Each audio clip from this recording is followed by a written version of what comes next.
The door opened, admitting a shaft of unwelcome light into the lounge where I was sitting on a Friday afternoon.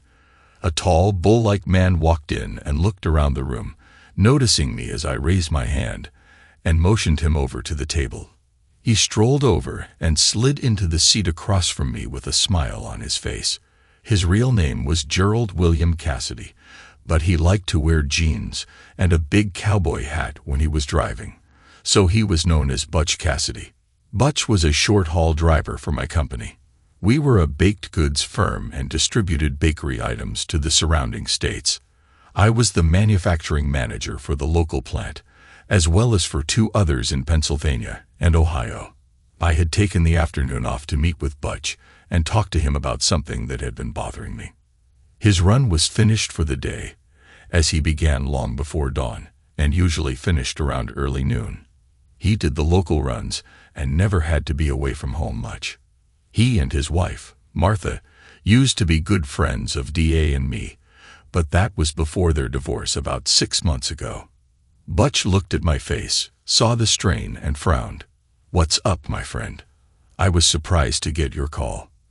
I haven't seen much of you or DA since my divorce. I thought I was no longer on your list of suitable friends." It was true. I hadn't talked much to Butch since he and Martha got divorced. Part of that was because DA, my wife, hated Butch and blamed him for the problems in their marriage. When I mentioned that Martha was the one who cheated, DA just smirked and said it was payback for his fooling around. Since I knew Butch fairly well, I knew that wasn't true. But it didn't seem worth getting DA steamed up by disagreeing with her. I waved the waitress over and ordered us a couple of cold ones. Butch accepted his beer, but didn't follow through, sensing this was not a fun and games time, and waited for me to let him know what we were doing here. Well, DA didn't want us to stop being friends with Martha, so I just sort of let it go. The fault's mine, though. I've got to be honest with you, Butch. I don't much care for Martha since the divorce, but that's not the reason I wanted to talk to you. I had some questions to ask you, and you're the guy with the answers. Sounds interesting. Shoot. First, let me know if Martha was fooling around on you. What were the signs? Butch looked at me with a funny expression, and then began to smile. The smile got bigger and bigger as I waited. Seems someone else has problems in paradise, don't it? I'll be goddamned. Well, I ain't the least bit surprised. I'll tell you that. What do you mean? Do you know something I should know? I don't know nothing, but I have my suspicions. Your wife and my ex spent a lot of time together since my divorce, and that means trouble if you ask me. But what the hell? What did you want to know? What were the signs, the clues that made you suspicious? Butch gave it some thought, mentioned that thinking was thirsty work, and waited while I ordered another beer for him, and one for me. When they came, he grabbed his and downed a third of it in one swallow. Okay, what were the signs? First, Marty got real quiet. She always was a talker, and she never gave me a minute's peace when I was home. I didn't much care, but suddenly she stopped talking much to me. Oh, she still chatted on, but nothing like before, just nonsense stuff, things I couldn't care less about. It seemed like she was somewhere else most of the time. He stopped to take another drink and stared off into space for a minute before continuing. The next thing was she'd pick fights with me over nothing. Nothing at all that meant anything. She'd just wait till I said something and then jump my butt, just wanted to fight. Nothing I said made any difference. That's when I first started to think something was up. I could tell this was still sensitive territory. It had only been 5 or 6 months since the divorce was final. I knew Butch well and knew that he still loved Martha even now when he knew what she had done. But I also knew he couldn't forgive her. The hard part for Butch was that she didn't care. Then I started to call home during the day when I was at work. I never used to do that. And when I started, I would just hang up when she answered. It took about 3 weeks before I got the pattern. She was usually home every day but Wednesday. On Wednesday, she was gone during the early afternoon, usually until after 3 o'clock or 3:30. When I asked her what she did during the day, She said nothing but shopping and chores like dry cleaning and such. Another swallow of beer and a signal for another bottle. I did the honors. The last sign was that sex just slowed down until it stopped. Unless I really raised a fuss, she wouldn't have anything to do with it. And when she did, it was like having sex with a mannequin. You know, one of those blow-up dolls or something like that. She used to love sex, and we had a good time. But then it just stopped. I nodded, remembering the final days of that match. I knew Butch was hurting, but I never took the time to ask him why. I just minded my own business while he slowly died inside. The divorce was hard on him, but I still kept my distance. Now I was sorry that I let him down, and sorry I didn't pay more attention to what he was going through. Maybe it was too late, but I told him now how sorry I was. He just shrugged his shoulders and said, "It's okay, it's done now." So how did it end? What did you do? I took a day off and followed her on one of her Wednesday afternoon meetings. I borrowed a friend's car and waited outside the house until she left. I followed her to that motel off Frederick Street and saw her meet that son of a bitch she was sleeping with. I took my camera and shot pictures of her going in with his arm around her and then coming out with his hand on her hips. The beer came, and he grabbed it and took a big swig. This was bringing back some bad memories, but I had to know. I showed her the pictures that night, and she just shrugged her shoulders. She asked me what I was going to do, and I told her I wanted a divorce. She didn't even argue, just agreed with me that it was best. She didn't even want to talk about it. To this day, I don't know why. I was disappointed with that. I guess I was going to ask her why she did it, but she never told me what she had done or why she had cheated on me. I wondered how I could survive not knowing. Didn't you ever try to get her to tell you what happened? Why she hurt you that way? I would think you would have to know, to be able to move on. It wasn't necessary. After I found out, I could never forgive her anyway. No way I'd take back a cheating whore like her, so I didn't give a damn. Good riddance to bad rubbish. I told her that's how it ended. She's still screwing that SOB, but he went back to his wife and won't leave her. Serves her right. I didn't give her anything in the divorce, and I'm not going to either. She wanted alimony, but I told her I'd screw her if she asked for any. I'd give her half of nothing. She got the picture real quick. She wanted to get rid of me more than she wanted my money. He finished the second beer and finally sat back, looking at me. "So, boy, you got problems. Seems like you want to know what to look for in your own marriage, huh?" No, but then as close as Martha and DA are, it's not too surprising. I think cheating is a disease, and DA caught it from Martha. Damn, what are you going to do about it? It wasn't surprising that he figured it out. I wasn't intending to keep it a secret because I wanted his help in finding out for myself what DA was doing. All the signs he mentioned were there: irritability, silence, time away from the house with no excuse. Our sex life had been almost non-existent for some time now, and what we did have was just duty sex from time to time. It was really obvious now that Butch had clarified my thinking. Well, I think the writing's on the wall. She's given me all the signs you mentioned, plus a few others. I've racked my brain trying to find some way to catch her, but either she's too smart for me or she's getting help. I just can't seem to find any proof of what she's doing, but it's damn clear that she is cheating on me, and I want to find enough to make sure she can't take me to the cleaners in a divorce. Well, you've come to the right place. Let old Butch help you out. We'll cook up a plan to catch her cheating ass. I would like to say we sat there and made a superior plan to catch my wife in her cheating ways, but we actually just got a little buzzed on several more beers. I let myself go now that I had found a partner and someone to unburden myself to. Once I started to drink, I found I needed to unload this burden, and it was close to midnight when I finally found myself trying to unlock the inside garage door with my key.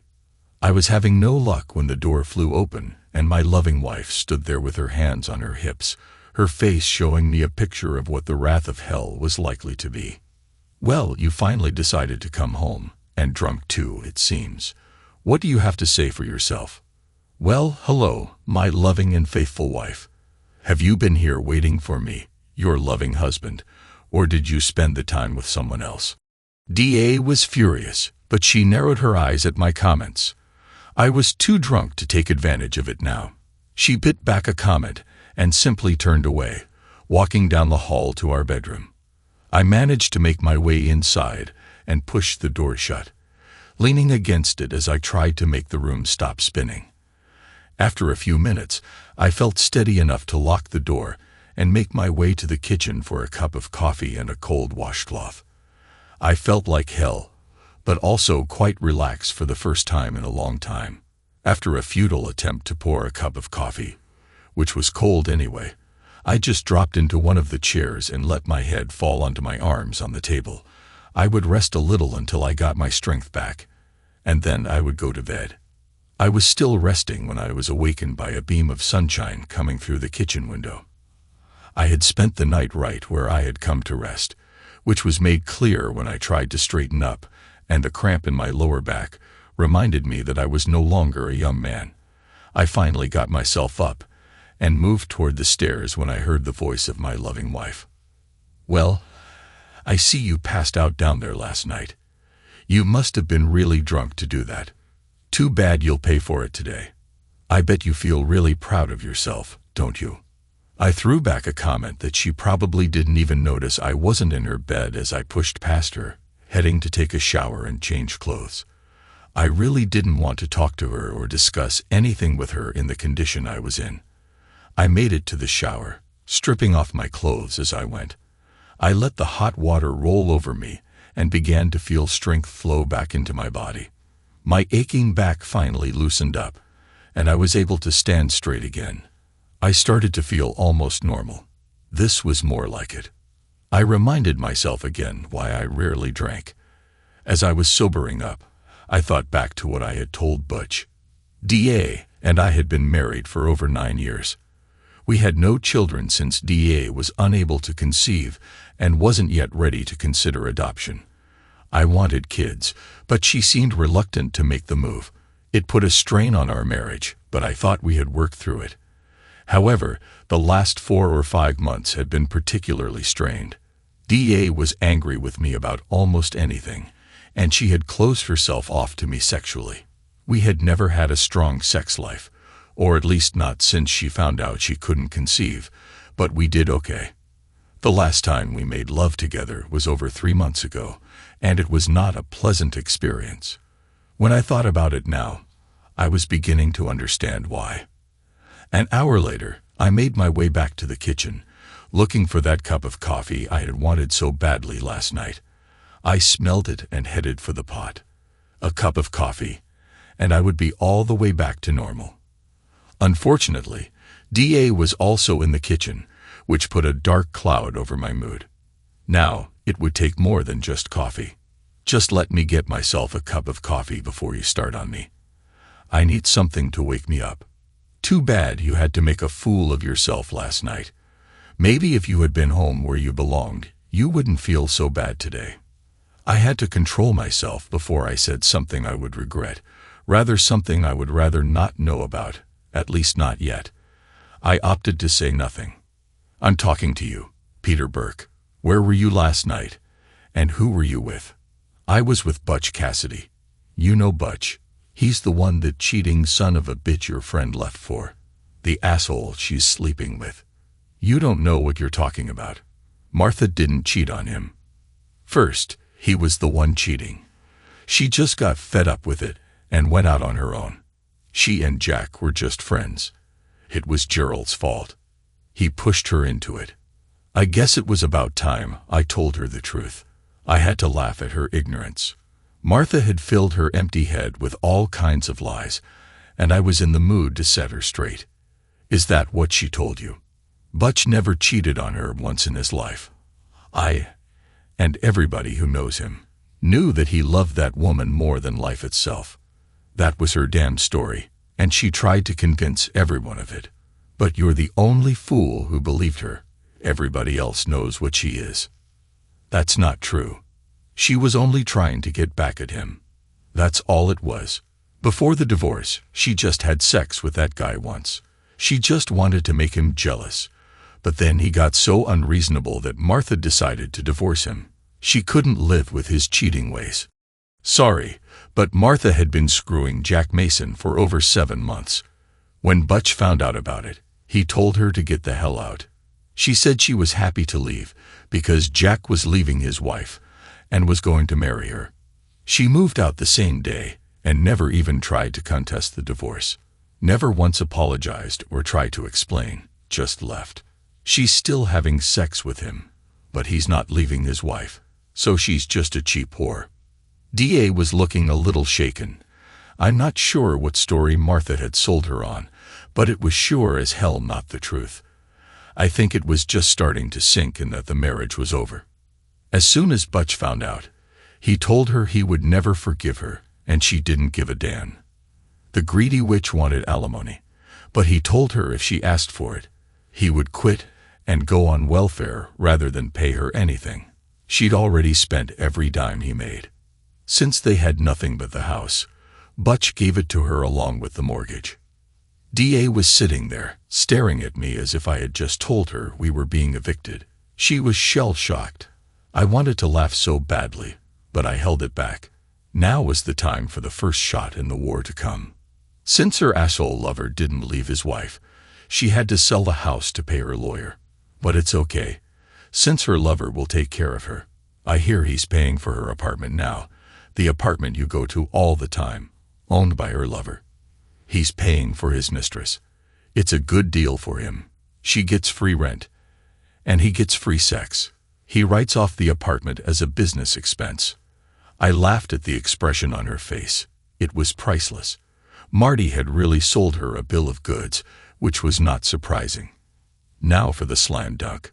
I told her that any wife who cheats on her husband is a whore and a fool if she doesn't have the guts to talk to her husband first, to get the truth out into the open before doing that. She doesn't deserve to continue being married to him. If she's that angry, she should ask for a divorce, but to go and have sex with another guy and blame it on him, that's just crap. Now she was really looking sick. I don't know what she was thinking, but I was now sure she was guilty. I wanted to push it some more just to make her do something stupid. You know, my loving wife, if you did that, I'd divorce you so fast it would make your head spin. So if you're thinking of it and trying to find some excuse, understand right now that there is none. No excuse and no second chance. I got up, took my cup of coffee, which had gone cold again, and walked out of the kitchen and into the garage. I had a small workshop out there with a radio and a small portable TV. I sat down on my stool and took stock. First, I had delivered the facts to DA about Martha, and it was clear that Martha had sold her a bill of goods. Second, I had let her know how I felt about cheating and what I would do if she did. Third, I had put the fear of God into her, and now she was trying to decide how to play it. If she had cheated, which I believed she had, she would try to make sure all evidence was hidden so deep I would never find it. Fourth, she was on the defensive, and I had the upper hand. She didn't think I suspected or knew anything, so she would do something soon that would give me an advantage. Finally, I searched my feelings and was surprised to find that I really didn't care that my marriage seemed to be over. I guess I had lived with the witch that DA had become for so long that I just didn't care anymore. The love was gone. I spent the morning out there without interruption and called Butch around 10 to ask him to meet me at the corner 7 to 11 at 1 o'clock that afternoon. I told him to drive the truck, the one he had just bought, and that no one had seen yet. I wanted to be able to follow DA if she decided to make a trip. I told him what I was planning to do, and he thought it was a good plan. We were set. I went back inside when DA called me to find lunch made and waiting on the table. This was the first time DA had made lunch for me in over 3 months. Makes you think, doesn't it? What's this lunch? Why now all of a sudden? I thought you were angry with me. If I didn't know better, I'd think you had a guilty conscience. Do you? She tried on a sickly smile. Of course not. You just seemed so tired and washed out. I thought you needed something on your stomach, probably because of last night. Well, whatever the reason, thanks. By the way, I'm going out this afternoon to meet someone. I'll probably be gone most of the afternoon. Who are you going to see? It's Saturday. Why would you be meeting anyone today? It's just a friend. No one important. Nothing for you to be concerned about. It just seems strange that you would have to meet someone on a Saturday. Well, it just came up. Why are you so concerned? Do you think I'm doing something I'm not supposed to? They say guilty people always suspect everyone else. No, of course not. And I'm not guilty of anything. I just wonder if you have anything planned or anywhere to go. DA seemed nervous and agitated, but she tried to hide it by turning her back and puttering in the sink before answering me. No, I'll just stay here and finish up some chores. The laundry needs doing. There was a long pause, and then she added, "Oh, and I'm going out to see that new movie with Marty tonight." Well, so now we get to it. She must be meeting her lover tonight. That's just great. I wanted to give her a little zinger just to make her sweat a little, but regardless of where she was going, I'd be right behind her. Maybe you want me to think you're both going to the movie, but I know where she's going. You thinking of a little action yourself. You can go to hell. Her anger seemed forced to me, coupled with the sick look on her face as she turned to me. I saw the guilt clear as day. Her reaction should have been anger, not guilt. We ate lunch in silence and cleaned up afterward. I changed into a nice casual shirt and slacks before I left for my meeting. DA watched me go without a word. I drove away to the corner convenience store where I had agreed to meet Butch. I knew that I could leave my car there in the back of the store without anybody seeing it. I parked, went inside, got a cold six-pack, and got in the truck with Butch. Okay, now we drive over to Madison Street and watch the house for a while. I wanted to see if she would take a drive. She said she had nowhere to go, so she'd be home. Let's see. 3 minutes later, we were stopped alongside the curb on the street that crossed mine. We could just see the house and watch if DA pulled out driving that huge SUV of hers. It was a big Ford Expedition. Why she needed it was beyond me. She didn't work and had nothing to carry, so why that big monstrosity? Butch and I popped a couple of cold ones and just chatted. I told him about my conversation with DA that morning. He got a big kick out of it and said that she was probably guilty, but we had to be sure. As we were talking, I saw DA pull out of the driveway and start toward us. I grabbed Butch, and we both ducked down until she passed. She came to the intersection with Madison, turned our way, and drove past us. Butch raised up to watch as she stopped at the intersection of Madison and May. We waited until we saw her turn left toward town.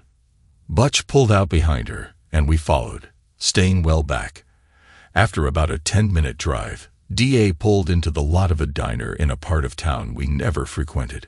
Butch drove past and then pulled into a gas station on the opposite side. From there, we could see her car. She just sat there and waited without doing anything. As I was becoming impatient, I saw a car pulling up beside her, but it was on the other side, so I couldn't see who it was. I saw DA get out of her side and walk around to the other side. But because that damn SUV was so big, I couldn't see her.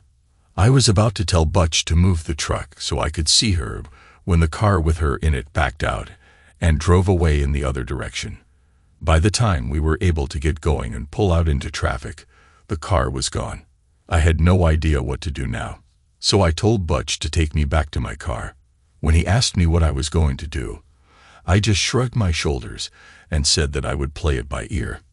He clapped me on the shoulder and told me how sorry he was. I told him it was sort of nice to finally know for sure, but inside I was sick to my stomach, just knowing that my marriage was over and my life would never be the same.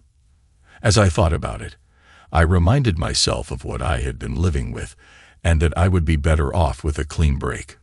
We made plans to meet later that night, and I drove back to the diner. I sat there for some time before deciding to move the car and park just off to the side. I could see her car, watch the cars entering the parking lot, and when I saw her, I would wait until she got into her SUV. Just before she started it up, I would pull up beside her, pause for a moment, and then leave. Dramatic as hell, but more importantly, I found that I just wanted this to be over. No more spying, no more following her around, no planting bugs in the house. That sort of thing was not for me. She had lied to me and was with another man, period. The rest was just common cheating. It was just over. It was an hour and a half from the time they left until they came back. It must have been enough time for them to get their rocks off, maybe in the car like a couple of teenagers. Whatever. I did recognize the man in the car as a friend of Jack's. I think they worked together. I started my car as I watched his car pull up beside her SUV. After a couple of moments to say goodbye and make plans for the next tryst, she walked around the front of his car and watched him drive away before moving to hers. Now for a little surprise. Just as she opened the door, I pulled up beside her and waited for her to notice me. Just before she got in, she turned to the side and saw me sitting there. When her eyes met mine, the shock on her face was priceless. Shock, guilt, panic, all rolled into one. I gave her enough time to register me, and then I pulled out and drove home without looking back. I didn't do any of the stereotypical things like packing a bag, closing checking and savings accounts, or putting her clothes in plastic bags. That would have meant some planning and thinking, neither of which I was capable of just then. When a man confirms that his wife is cheating on him, what in the hell would anyone expect? Rationalism. Calm thoughtfulness. All I felt was a deep sadness and slight sickness in my stomach. It's funny that the end of something, even something bad, is sad and upsetting. While I no longer loved DA, I had been married to her for over 9 years, a good part of my life. I was losing that. So yeah, it was sad. What I did do was sit down in the family room and wait. I wanted this to come to a loud and nasty conclusion. I had given her my position that morning, and she knew exactly what it was. I told her that there were no excuses for cheating and no second chances. It would be interesting to see what her plan was. Would she deny that anything happened, deny that she was having an affair, or pretend that she was just friends and was trying to get advice? Well, time would tell. As I sat there, I heard the garage door go up, and that monstrosity of hers pull in. It was so loud with that huge engine that she needed to haul around. I always believed that she was just trying to compensate for something. Maybe it was me. Maybe I was too small, too unskilled, and too timid to suit her, and she needed this to make up for her lack of stimulation here at home. That had to be it, just like in the commercial where the person gets pushed aside, so they buy a Hummer, as if that would help. Apparently, it hadn't helped her either. She had to go find someone else to do for her what I couldn't. The door flew open, and DA came in on the run. "Pete, where are you?" She rushed into the great room and spotted me sitting there. She came to a full stop and just watched me. I think she was waiting for me to attack, but I just sat there, not even looking at her. It was her problem, not mine. She messed up, not me. She was the guilty one, and I was the one hurting. Why should I have to say anything? Christ, all I wanted to do was go get drunk. That's what she did to me.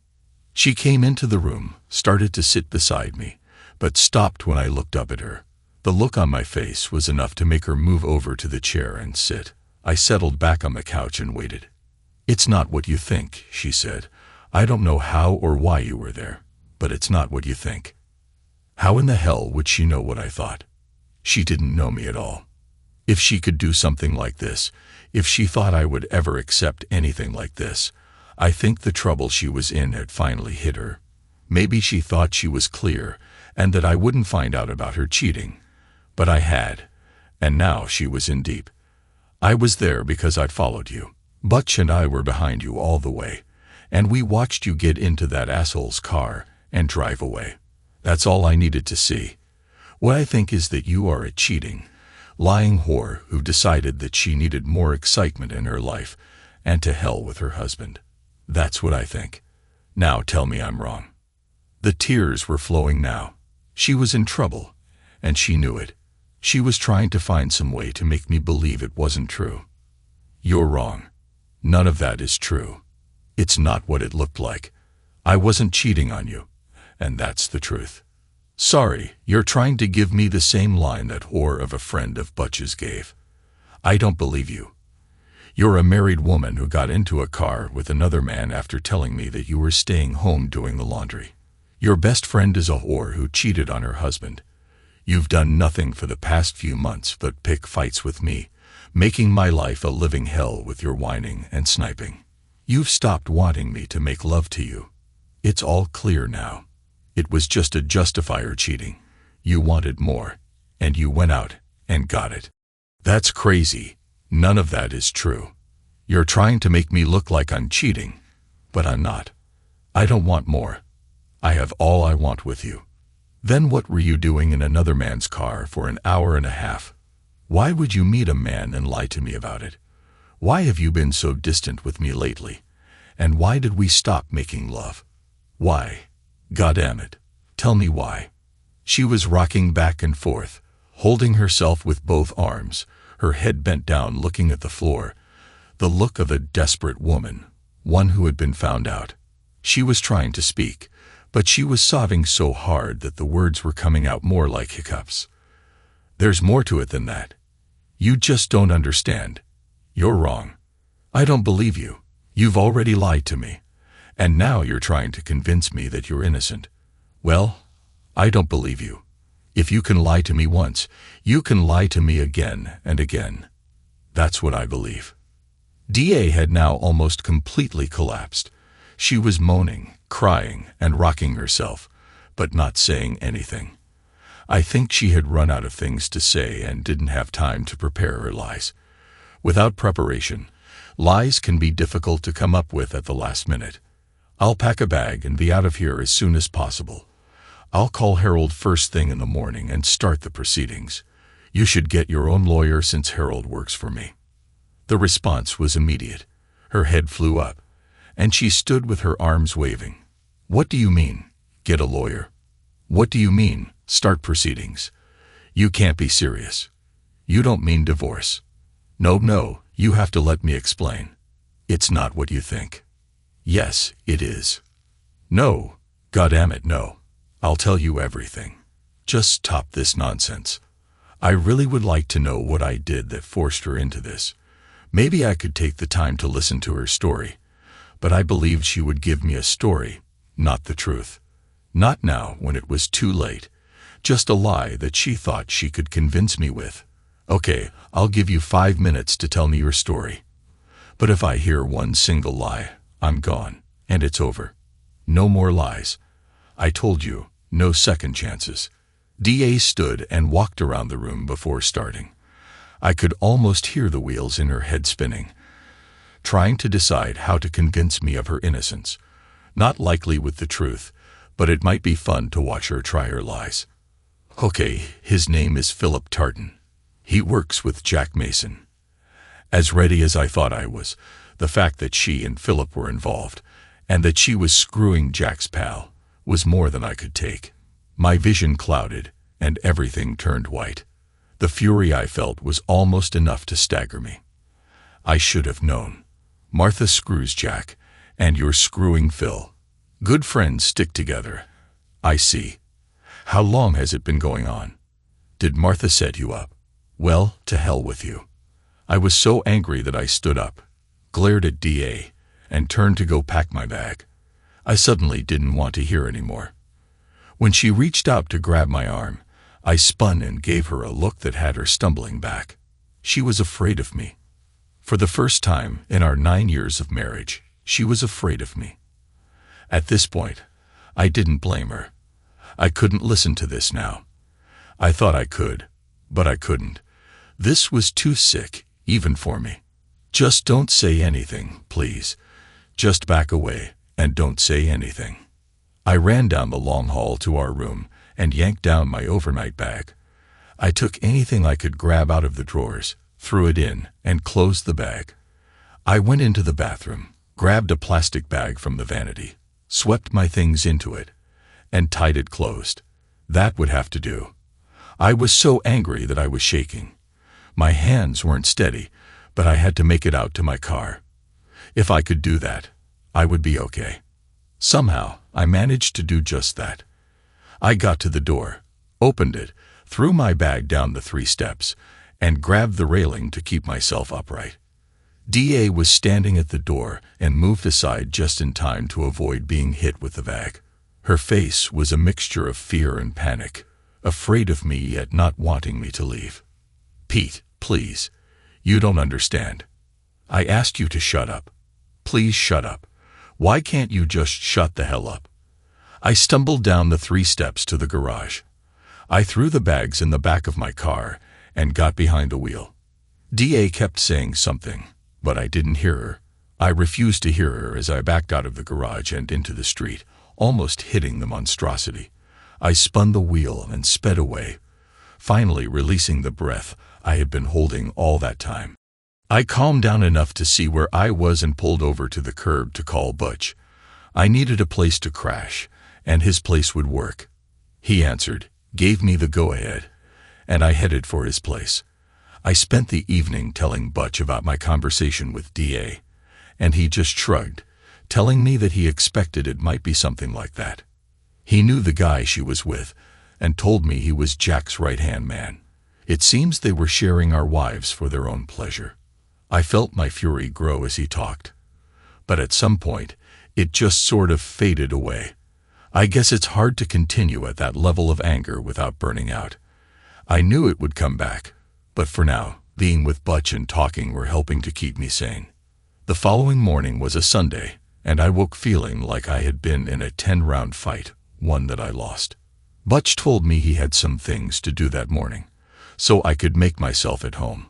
I got up, cleaned up, and dressed in jeans and a t-shirt. I checked for food, found some eggs, and made an egg sandwich. Simple fare, but it hit the spot. I was just sitting around, trying to decide what to do, when the phone rang. I decided to answer, just in case it was Butch. "Hey, bro. Everything all right? Did you get something to eat? I don't keep much, as you can see." "Thanks, Butch. Yeah, I'm good.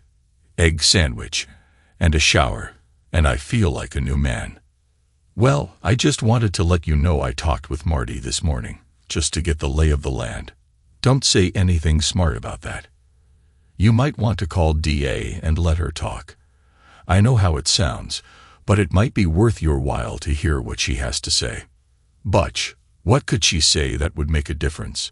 She's been cheating on me, and that's the end of it. Just call, bro. Marty told me some stuff that might be true, but I don't trust her any further than I can throw her. So just call and talk to DA, okay? You're a buddy, and I want to see you do the right thing. If you want to do what we talked about after you talk to her, I'm good. Just talk to her first, okay?" If it was important to him, I'd do it, but it sounded like Martha had done some conniving of her own. She and DA had talked and made up some story, probably to support any lies DA told me. Two of a kind, but I would do it because I promised. I got a cup of coffee and went into the small den to call. Butch's apartment was a 2-bedroom with a large open space that included the kitchen table and what passed as a living room. There was a couch where I spent the night. The little den was too small to be of any use for anything except maybe a home office, with one telephone and a computer, but it boasted a nice office chair, and I felt comfortable in one of those. I picked up the phone and dialed.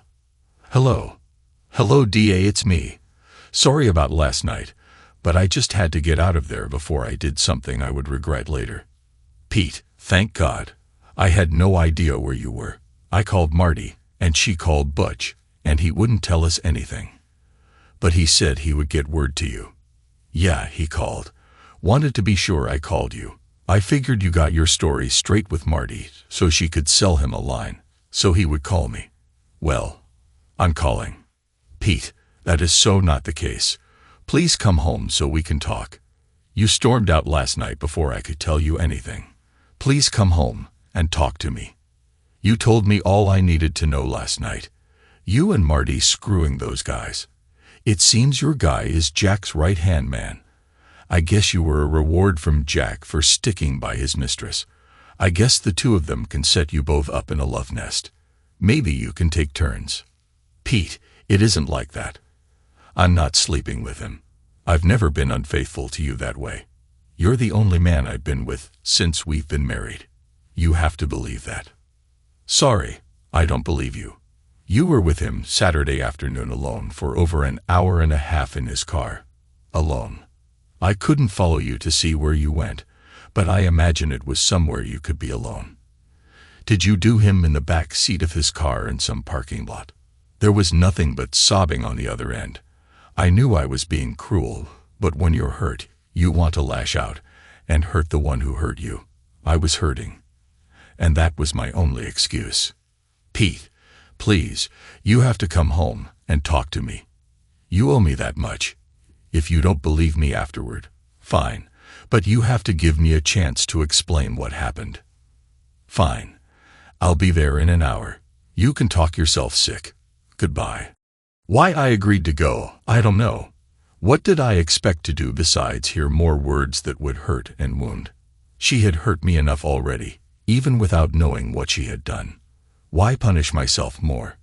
Maybe because deep down inside, I was hoping that this was all a mistake, a misunderstanding, a bad dream that I would wake from soon.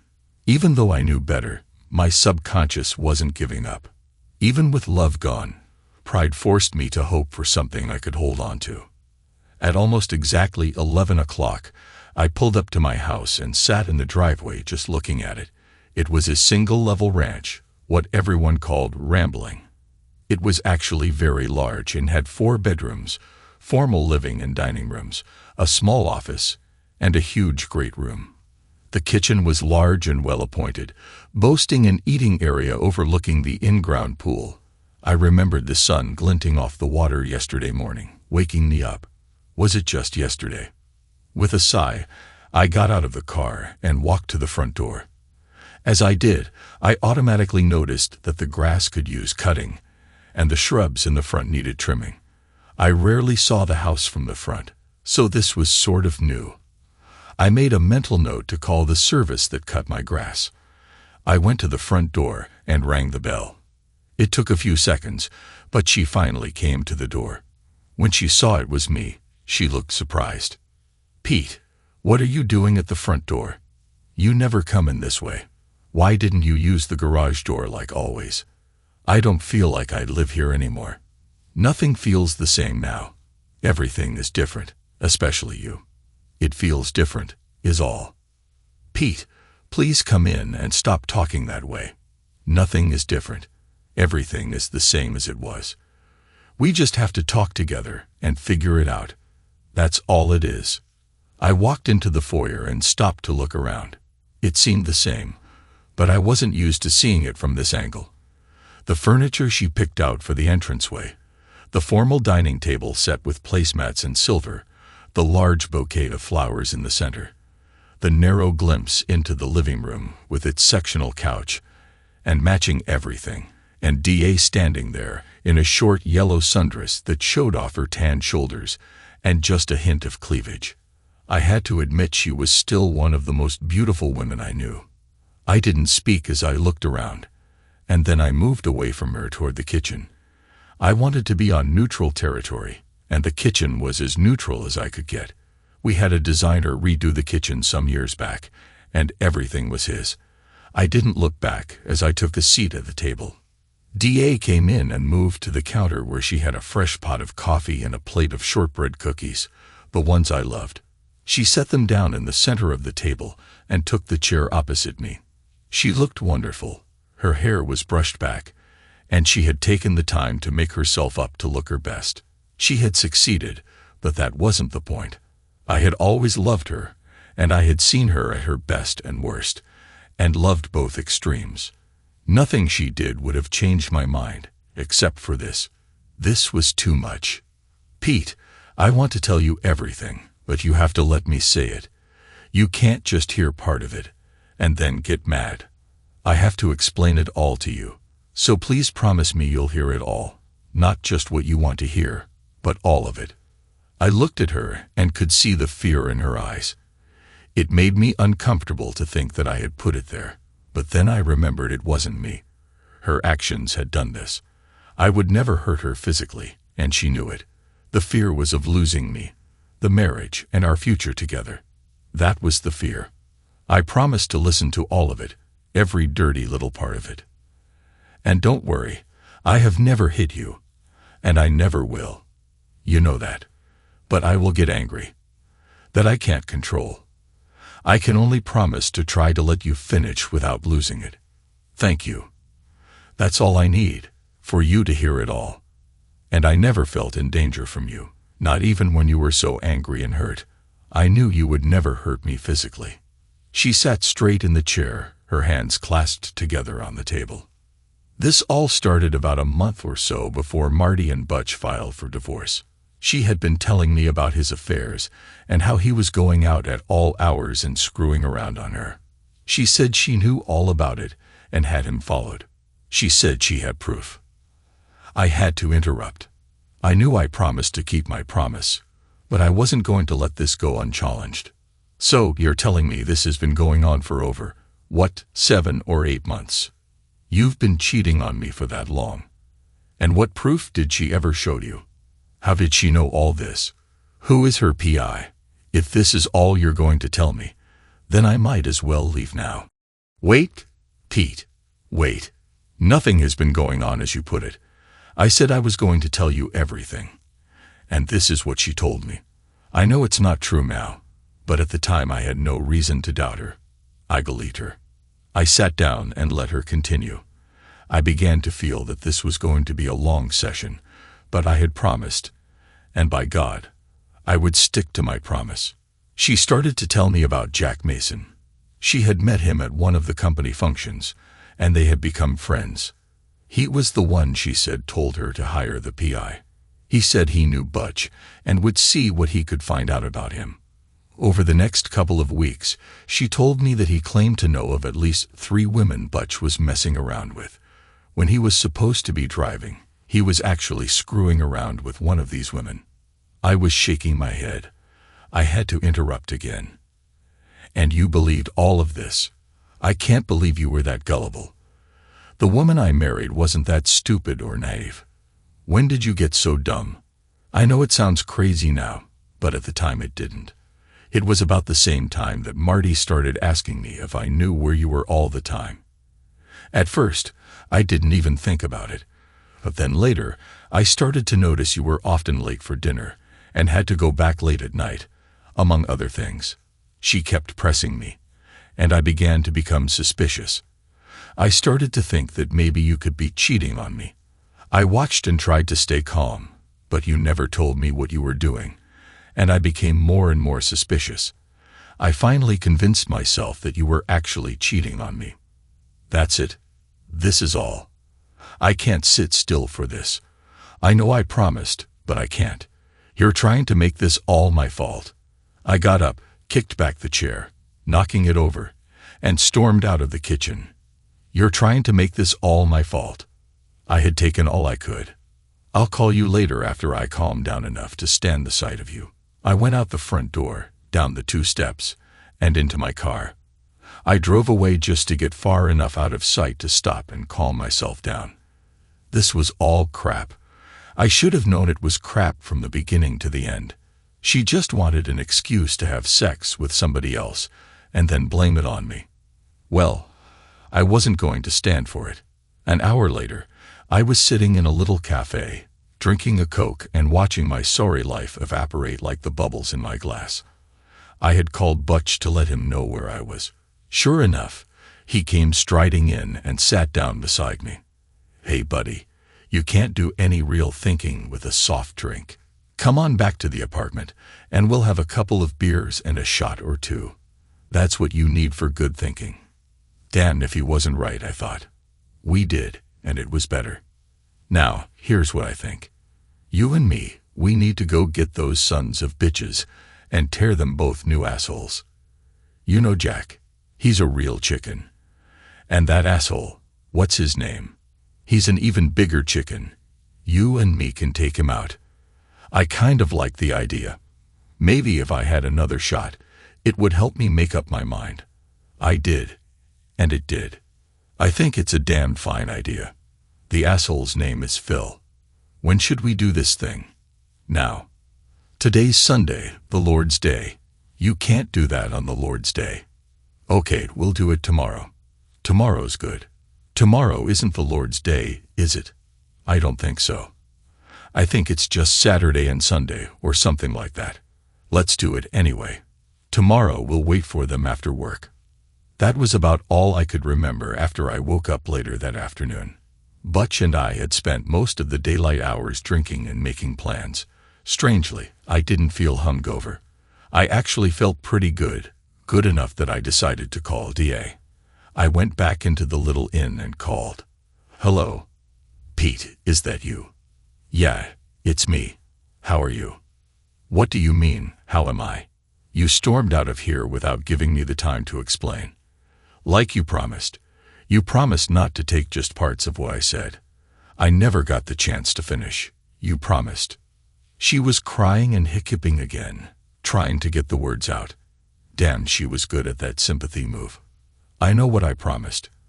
I just have a hard time with this stuff you're throwing at me now. You have me cheating on you. And that's a damn lie. I'm supposed to sit there calmly when you tell me that. I'm only telling you what I thought at the time. I talked myself into believing it along with Marty urging me on. I see it now, but not then. That's what you didn't let me say. Okay, it calmed me down a little, but I just didn't see how I could take this. D, we have a problem. You're telling me all this stuff that you believed and fell for, and that's what made you do what you did. I'm having a real problem accepting that you were that stupid. It all sounds like a convenient excuse to me. It's not an excuse. It's the reason I did what I did. I'm not accusing you of anything, and I know you never cheated on me. I'm just trying to show you how confused I was. That's all. Well, if I accept that you were confused and thought I was cheating, why were you so quick to doubt me and accept someone else's word? Where was the trust and faith in me? I think the truth was that you thought you had a green light to do anything you wanted with anyone you wanted. That's what I think. So how about we cut to the chase? Silence. Just a few little sniffles, but no sobbing now. Maybe she knew it was almost over. Maybe she knew that the battle was lost, and it was time to cut her losses. Okay, if you come home, I'll get to the part about Philip. That's the part you need to hear about. Please come home now while I have the courage to tell you. I'm on my way. I checked on Butch, but he was sound asleep. I jotted my whereabouts on a note and stuck it to the last of the beers in the six-pack. Butch would probably sleep through till tomorrow, but still I wanted to be a polite guest. I drove home again, and this time went in through the garage. She was sitting right where I left her at the table. I walked over and took my seat, pouring a cup of coffee from the pot on the table. She took it from me, walked over to the microwave, and gave it a minute. It was the same pot as before. One of the things that was puzzling me was why I kept ending up with cold coffee. DA started right in, no delay, no build-up. After the divorce, I spent a lot of time with Marty. She didn't really seem down at all, but I thought she was hiding it, so I went over almost every day. She seemed fine, but she was still seeing Jack, which I thought was strange. I found out that he was married and mentioned it to her, but she said he was going to leave his wife. At least that's what she told me. Pretty soon, she was seeing him every day, so I stopped going over there. But a week later, she called me and asked me to meet her at the diner where you found me. I nodded slightly, keeping my expression neutral. I went, and that's when I met Philip. He was there with them. Jack introduced me, and we just talked and got to know each other. I stayed for an hour or so and then left, but I promised to meet the three of them again. That's how it started. I started to fidget as she got to the part about that son of a bitch. I didn't want to listen to this, but I felt I had to. I looked over at her and just nodded. I had lunch with them twice more. And then Philip asked me to meet him alone for dinner. I refused at first, but he asked me again later, and I finally accepted. We went out to dinner 3 or 4 times, always alone. I told you I was with Marty those times. She stopped to take a drink of her tea while I waited. I took several deep breaths to try to calm myself, but to no avail. My heart was pounding in my chest, and I feared a heart attack was coming on, but I stayed. When she looked at me, she could see the anger building up, and she hurried on. I need to tell you right now, nothing happened at all at these dinners, just 2 friends talking and a little dancing. That's all. He was a perfect gentleman at all times. Then we didn't see each other for a week or so because he was traveling, but when he came back, he called and wanted to meet me for lunch. I accepted and met him at the diner. During lunch, he asked me to spend the night with him. I refused, but he kept asking. I still refused, but I told him maybe later. I didn't say no, I said maybe. She stopped and watched me while I continued to breathe deeply and counted to 10 over and over. I was proud of myself for staying in my seat and not collapsing from a stroke. Okay, maybe it was coming later, but so far so good. God, Pete, I'm so ashamed of myself. I said maybe I would cheat on you in my marriage. Oh God, I'm so ashamed. But I have to continue. I have to tell you everything. She had to notice the heat in my face as my blood began to boil.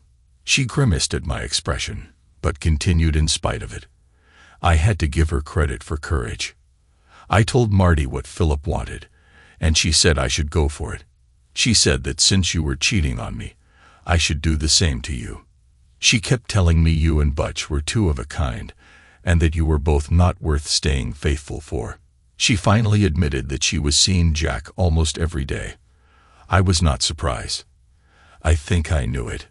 I kept thinking about what Philip wanted, and I was weakening. I began to consider it, and wonder what it would be like. I didn't accept yet, but I was beginning to think that I would. I went to dinner with him a couple more times, and the last time, he pulled me into a corner of the restaurant and kissed me. I had never kissed him on the mouth in all this time, but he kissed me that night. It was a soft, pleasant kiss, and I didn't stop it, not like he forced it on me. Afterwards, I didn't say anything about it, so he thought it was fine with me, but it wasn't. It made me feel dirty. Now she was the one breathing hard. It was interesting watching her relive this. She was talking more to herself now than to me. It was fascinating to watch. At home that night, I went over it in my mind again and again, and after a while, it didn't seem so bad. It grew in my mind to be rather pleasant, and I began to like it. I remember how he pushed himself against me, and I felt his arousal. That's when I began to consider Philip as more than a friend and as a potential lover. She stopped for a second to collect her thoughts, and with a quick glance up at me, went on. During the time I was meeting him for lunch and dinner, I began to see you as a potential block to the things I wanted to consider. Things like going out on dates with Philip, going to dinner and dancing, and other things. You were a drag on me, and it made me angry with you. You didn't do anything, but I did. It was all in my mind. I finally decided that I wouldn't make love with you anymore either. You didn't deserve me since you were so busy cheating on me with those other women. I had been patient with her story up to this point, and had promised myself that since it was over, what she did would not be of too much interest. But that was changing. Her behavior was disgusting. Her attitude was self-serving, and her whole story was one of selfish disdain for me and for our marriage. The anger I felt was beginning to grow, and I knew that if something didn't happen soon, I was in danger of doing something I had never done: hit a woman. I stood up, and after a few deep breaths, I looked down at this woman I thought I loved. I had no idea how she could have changed so much in such a short time, but maybe she hadn't really changed. Maybe this was the true DA, waiting for a chance to come out and play. I don't know how much more of this I can take. I don't know what the purpose of this is other than to make you feel better by confessing. Well, Guess what? I'm not a priest. If that's what you're looking for, I'm not him. So if there's nothing else, I need to leave before I lose it and hurt you." She jumped up and reached for me, but I stepped back out of her reach. Her face was a mask of pain and panic, still no fear of me. For some reason, that gave me pleasure. She could hurt, but not from my hand. "I have to finish this. Until I do, you and I have no chance. You have to hear it all. Please, you promised. Let me finish." I stood there, controlling my breathing until I felt my blood pressure fall back to some semblance of normal. After a few strong exhales, I felt myself relaxing a bit, and I finally sat back down. "Get it over with then. I need to get out of here and into some fresh air. The stench in here is beginning to make me ill." That struck home. I saw her wince with pain and shame, and it made me feel good. I had finally caused her to feel some of the hurt I had been living with for the past 3 days. But she sat back down and prepared to continue. Philip continued to call me and asked to see me again, but I continued to say no. I was still considering, and I think I was trying to work up the courage to say yes to him. I talked with Marty several times, and she kept urging me to go ahead, reminding me of your affairs as justification. I was still hesitating, but I was weakening. For some reason, you got suspicious, and I noticed your attitude changing toward me. You may not know it, but after 9 years of marriage, I knew you pretty well. I knew your attitudes, your face when you were thinking, and when you were worrying about something. I saw worry and concentration on your face more and more. It started me thinking. She stopped to take a drink of her tea and put it aside. It had grown cold. Now she could drink cold stuff, just like my coffee. Trivial, not worth the time, but the little flash of pleasure made me smile. She must have misunderstood my smile as one of doubt, because she started back from that thought. You may not believe me, but it's true. I guess now that I think about it, the same thing is true of you. That's why you became suspicious of me. You knew me and my habits, and the changes were really major. I was just too stupid to see that about myself. That's what self-absorption does to someone. I was so busy worrying about my own problems and things that I didn't even notice how my behavior had changed. Anyway, I decided that I had to make sure you didn't really know anything, but I didn't know how. I called Philip and told him I had to be very careful for a while, but that I would call him when I could. He wasn't happy, but he agreed. That was Monday of last week. Now we were getting to it. Now I would hear the whole sad story. Now would come the truth. I had lunch with him on Wednesday when you said you had a luncheon meeting at work. I called him at his office, and we met that day at the Friday's restaurant in town. It was just lunch, but we talked again about his request, and this time I agreed. I said I would do it. I don't know why, except that I thought I'd better do it before I had to stop seeing him when you got too suspicious or something. She looked at me to see how I was taking this, but by now I had stopped anticipating. I fully believed I knew what she had done, and this was just a confirmation. Finally, the truth. I just returned her look with nothing in my expression. It was as cold and dead as I felt inside. She almost cried at my look, but didn't. She swallowed and continued. We made plans to meet for dinner Saturday night. I would tell you that I was going out with Marty to a movie or something, which would give us the entire evening. He made a reservation at the Skyview Motel, the one near the diner. Now I was becoming confused. Saturday. She screwed this guy Saturday night, while I was out drinking with Butch after I had caught her red-handed with him earlier in the day. No wonder she met him, probably to tell him that it was definitely on, and they didn't have to worry about dummy. I knew nothing. Well, too bad. I did know. And now it was over. That was before we talked Saturday morning. That conversation with you Saturday was a real shock to me, and it woke me up from what seemed like a long sleep. I think I was just sleepwalking, listening to Marty, going out with Philip and Jack, and Marty and those lunches when you were at work, the lies she told me, and the suggestions that you were cheating on me. All of it. All of it was just a lie, and I bought into it. But when you made me see the truth of it Saturday, I knew it was over. I had to stop it, all of it. She was shaking her head back and forth as if to negate all of what she had done. She believed what she was saying, and I found it hard to listen, but she was almost done. I called Philip and told him to meet me at the diner. We drove around while I told him it was over. I had changed my mind and didn't want to see him anymore. What we were doing was wrong, and I couldn't do it anymore. He didn't want to stop, but I finally convinced him I was serious. He still wanted to see me, but I told him never again. It was over. He finally accepted it and drove me back to the car. That's when you saw me. So that was it. After all of that, she hadn't even gone through with it. I was surprised, but I did believe her. DA was a lot of things, but she was never a very good liar. Even little white lies gave her a problem. But now it was my time to talk. Well, DA, that is quite a story. So after all the lies from Marty, all the lies you listened to and accepted, after all the clandestine lunches and dinners when you lied to me, you finally decided to consummate your affair and cheat on me and our marriage. But you couldn't go through with it. Why? What do you mean, why? Because it was wrong. I understood that, and I stopped it. But if it was wrong, why did you agree to it in the first place? Why all the lunches and dinners and lies to me about what you were doing and who you were with? Why did you make plans to have sex with him? Let him make a motel reservation. And why go so far as to tell me you were going out with Marty right up until that morning? You intended to go through with it. What stopped you? Well, you talked to me and told me that it was all lies from Marty. It was all in her head, and she just told me that to convince me to cheat like she had done. That's why I understood that it was a lie, and that what I was doing was wrong.